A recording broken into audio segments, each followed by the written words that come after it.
Chapter 3. Jim Pooley sat upon his favourite bench before the Memorial Library, racing paper spread out across his knees, liberated Woodbine aglow between his lips, and biro perched atop his right ear.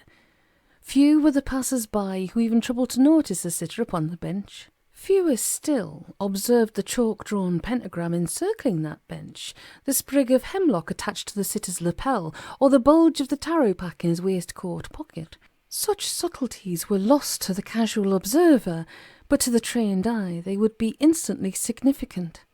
Jim Pooley was now having a crack at occultism in his never-ending quest to pull off the six-horse Super Yankee. Jim had tried them all and found each uniformly lacking.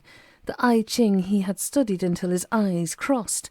The prophecies of Nostradamus, the dice, the long sticks, the flight paths of birds, and the changes of barometric pressure registered upon the charts of the library entrance hall, each had received his attention as a possible catalyst for the pulling off of the ever-elusive big one. He had considered selling his soul to the devil, but it was on the cards that the Prince of Darkness probably had his name down for conscription anyway. Thrusting his hands into his trouser pockets, Jim peered down at his paper. Somewhere, he knew, upon this page were those 6 horses. Tomorrow, he knew, he would kick himself for not having seen the obvious cosmic connection. Jim concentrated every ounce of his psychic energies upon the page. Presently he was asleep.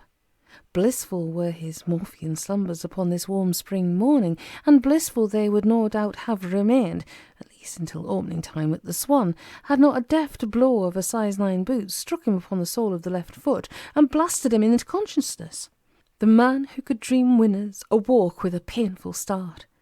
"Morning, Jim," said the grinning Omally. "Having 40 winks, were we?"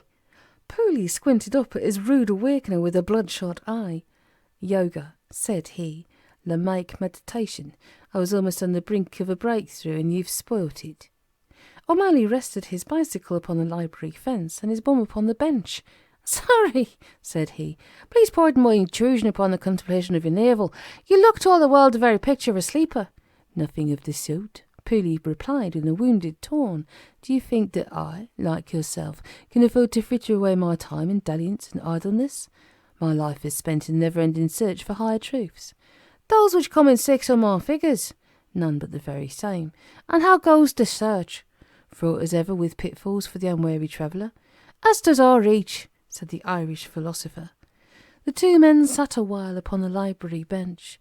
Each would dearly have liked a smoke, but out of politeness each waited upon his fellow to make that first selfless gesture of the day. "I am dying for a cigarette," sighed Jim at length.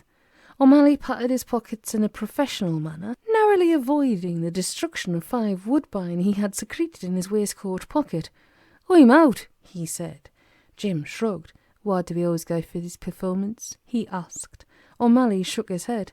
"I've no idea whatever. Give us a cigarette, Jim." "Would that I could, John. Would that I could. But times are up against me at the present." Omally shook his head sadly. "These are troubled times for us all, I fear. Take my knee here." He raised the gored article toward Jim's nose. "What does that say to you?" Pooley put his ear to O'Malley's knee. "It is not saying much," he said. "Is it perhaps trying to tell me that it has a packet of cigarettes in its sock?" "Not even warm." "Then you've got me." O'Malley sighed. "Shall we simply smoke our own today, Jim?" "Good idea." Pooley reached into his waistcoat pocket, and Omally did likewise. Both withdrew identical packets into the sunlight, and both opened these in unison. John's displayed 5 cigarettes. Pooley's was empty. "Now there's a thing," said Jim. "Decoy!" screamed John Omally. Pooley accepted the cigarette in the manner with which it was offered. "My thanks," said he. "I really do have the feeling that today I might just pull off the long-awaited big one." "I've something of the same feeling myself," his companion replied.